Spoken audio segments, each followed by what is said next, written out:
Bonne journée à chacun et chacune. Je lis dans Acte 13, à partir du verset 16.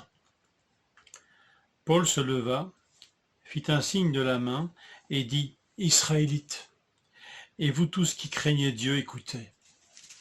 Le Dieu de ce peuple a choisi nos ancêtres. Il a fait grandir le peuple pendant son séjour en Égypte et il en a fait sortir par sa puissance. Il les a supportés près de 40 années dans le désert. Et après avoir détruit 7 nations dans le pays de Canaan, il leur a accordé leur territoire comme propriété. Après cela, durant 450 ans environ, il leur a donné des juges jusqu'au prophète Samuel. Ils ont alors demandé un roi, et Dieu leur a donné pendant 40 ans Saül, fils de Kis, de la tribu de Benjamin. Puis il l'a rejeté, leur a donné pour roi David, auquel il a rendu ce témoignage. J'ai trouvé David, fils d'Isaïe, un homme selon mon cœur, qui accomplira toutes mes volontés. Et c'est de la descendance de David que Dieu, conformément à sa promesse, a amené à Israël un sauveur, qui est Jésus. Ouf, quel exposé, de l'Égypte à Jésus. Pas dire en quelques phrases, mais quand même, c'est impressionnant. Ce qui me frappe ici, c'est vraiment le caractère théocentré de l'histoire d'Israël qui est racontée par Paul. Dieu est au centre de cette histoire.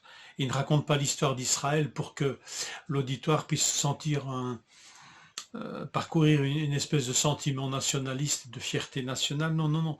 L'histoire d'Israël, c'est avant tout l'histoire de Dieu, le Dieu d'Israël. Le Dieu choisit nos pères, le Dieu qui a choisi nos pères, il a fait grandir le peuple, il l'a fait sortir d'Égypte, il l'a nourri ou le supporta, il détruisit cette nation, il leur accorda le territoire qu'ils occupent, il leur donna des juges, jusque Samuel, il leur a donné Saül, et puis il a suscité David, et puis de sa descendance, il a suscité un sauveur, qui est Jésus. Est-ce que comme Paul, comme les apôtres et même Étienne, est-ce que nous mettons naturellement Dieu au centre de notre témoignage, par exemple?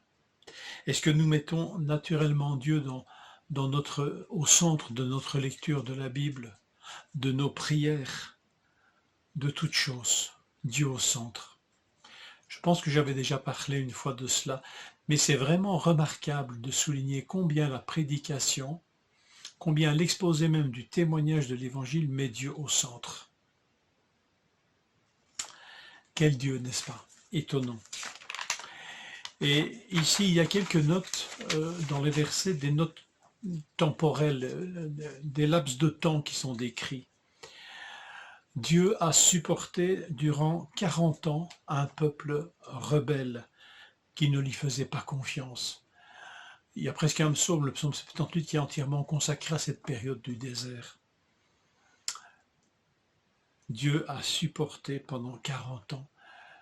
Il y a une variante qui dit que Dieu a nourri aussi, mais Dieu a fait les deux en fait. Il a nourri un peuple, mais il a supporté ses rébellions. Mais surtout le mal fondamental d'Israël, à ce moment-là, c'était de ne pas faire confiance à Dieu. Quel désert peut être le nôtre quand nous ne faisons pas confiance au Seigneur? Dieu a donné des juges durant 450 ans à un peuple versatile et changeant. Vous vous rappelez cette litanie, ce refrain. Quand il y a des problèmes, on crie à l'Éternel. L'Éternel suscite un juge qui vient délivrer, qui vient rétablir Israël dans sa souveraineté. Et puis quand les choses s'arrangent et vont mieux, alors on oublie l'Éternel, on pêche, on est idolâtre, jusqu'au prochain malheur qui frappe le peuple. Et puis alors on crie à Dieu, et Dieu suscite un nouveau juge. Et ce cycle va durer, nous dit le texte ici, durant 450 années. Et ça a commencé par ce terrible constat au début du livre des Juges, chapitre 2, verset 10. Après la génération de Josué, s'éleva une génération qui ne connaissait pas Dieu. Quel mal que de ne pas connaître Dieu. Ensuite, Dieu a donné Saül comme roi durant 40 années à un peuple qui rejetait Dieu comme roi. 1 Samuel 8,7. Ce n'est pas toi, Samuel, qu'il rejette, mais c'est moi, l'Éternel, afin que je ne règne pas sur eux. Et pourtant, Dieu leur a donné pendant 40 ans ce roi. Il l'a rejeté.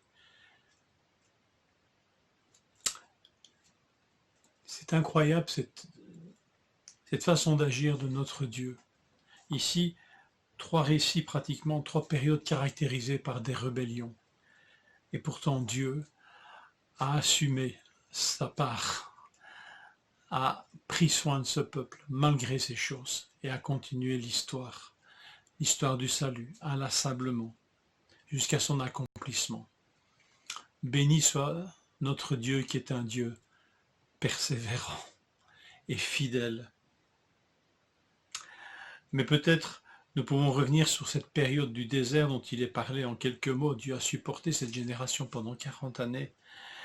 Et Paul lui écrira plus tard aux Corinthiens en leur disant dans 1 Corinthiens 10, verset 6, « Ces faits sont arrivés pour nous servir d'exemple, afin que nous n'ayons pas de mauvais désirs, comme eux en ont eu. » Que nous puissions au moins tirer cette leçon de cette lecture que nous faisons pour l'instant dans le livre des Actes. Bonne journée.